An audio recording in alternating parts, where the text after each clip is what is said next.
മലപ്പുറം പൂക്കോട്ടുംപാടം തേൾപ്പാറയിൽ ജനവാസ മേഖലയിലാണ് കരടി ഇറങ്ങിയത്. ആ കരടി കൂട്ടിലായിരിക്കുന്നു ഇപ്പോൾ. ഈ കരടിയുടെ ശല്യം വലിയ പ്രശ്നമായിരുന്നു. അപ്പോൾ വനംവകുപ്പിനെ വിവരം അറിയിക്കുകയായിരുന്നു ജനങ്ങളെല്ലാവരും ചേർന്ന്. അതെ, സമീർ, ഗുഡ് മോർണിംഗ് സമീർ. അങ്ങനെ ആ പ്രദേശത്തുള്ളവർക്ക് ഇതൊരു ആശ്വാസ വാർത്തയാണ്.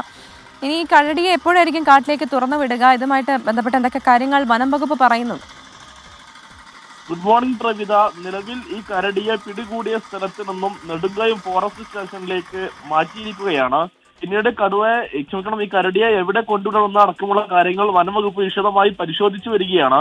കഴിഞ്ഞ ദിവസം രാത്രിയിലാണ് ഈ പൂക്കോട്ടുംപാടം തേൾപ്പാറയിലെ ജനവാസ മേഖലയിൽ ഇറങ്ങിയ കരടി കൂട്ടിലാകുന്ന ഒരു ഘട്ടമുണ്ടായത്.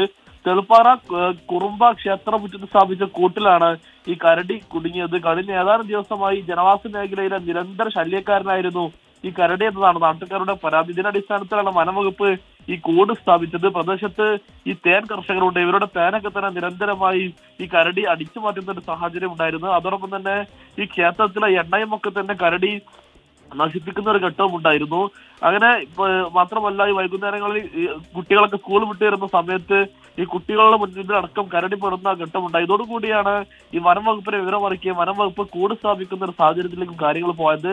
അതിന് പിന്നാലെ ഇപ്പോൾ കഴിഞ്ഞ രാത്രിയിലാണ് കരടി കൂട്ടിലായിരിക്കുന്നത്. നിലവിൽ ഈ കരടിയെ നെടുങ്കയം ഫോറസ്റ്റ് സ്റ്റേഷനിലേക്ക് മാറ്റിയിരിക്കുകയാണ്. അതിനുശേഷമായിരിക്കും ഇനി എവിടെ തുറന്നുവിടണമെന്ന് അടക്കമുള്ള കാര്യങ്ങളിലേക്ക് വനം വകുപ്പ് കടക്കുക. ഏതായാലും വലിയ പ്രായമുള്ള ഒരു വലിയ കരടി തന്നെയാണ് ഈ കൂട്ടിലായത് എന്നുള്ളതാണ് നിലവിൽ നമുക്ക് ലഭ്യമാകുന്ന വിവരം.